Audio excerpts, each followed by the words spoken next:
سوچو، ایک ایسی شخصیت جسے بچپن سے ہی دشمنوں نے گھیر لیا ہو، جس کا ہر قدم نگرانی میں ہو، پھر بھی وہ صرف حق، صبر اور عبادت کا پیغام دیتے رہے۔ یہ کہانی ہے امام حسن عسکری علیہ السلام کی، جو ظلم کے اندھیروں میں بھی نور بن کر چمکتے رہے۔ امام حسن عسکری علیہ السلام کی ولادت 232 ہجری میں ہوئی، مدینہ منورہ میں۔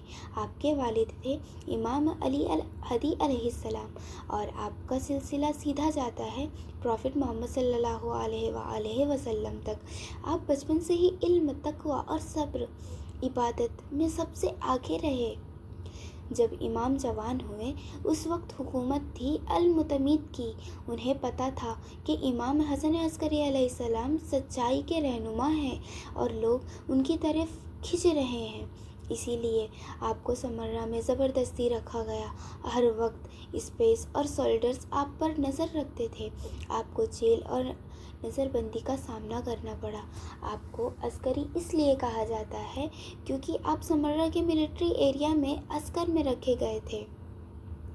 وہاں آپ پر سخت پابندیاں تھیں، لوگوں سے ملنا مشکل تھا، ہر بات رپورٹ کی جاتی تھی، لیکن پھر بھی امام نے اپنا مشن نہیں چھوڑا۔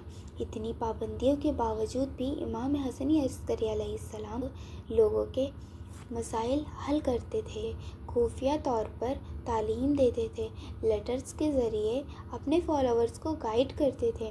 آپ کا علم اتنا گہرا تھا کہ دشمن بھی حیران رہ جاتے۔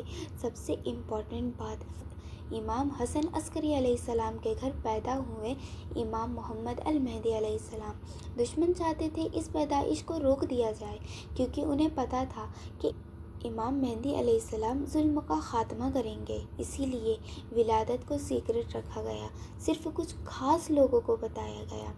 دشمنوں نے جب دیکھا کہ امام کا اثر ختم نہیں ہو رہا، تو انہوں نے زہر دے کر امام کو شہید کر دیا۔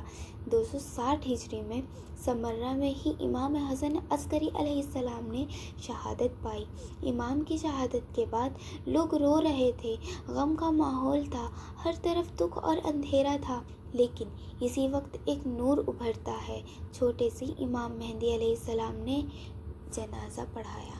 امام حسن عسکری علیہ السلام ہمیں یہ سکھاتے ہیں، ظلم کے سامنے کبھی جھکنا نہیں، صبر اور عبادت سے اپنی زندگی کو روشن کرنا، حق کا ساتھ دینا، چاہے حالت کتنی بھی مشکل ہو۔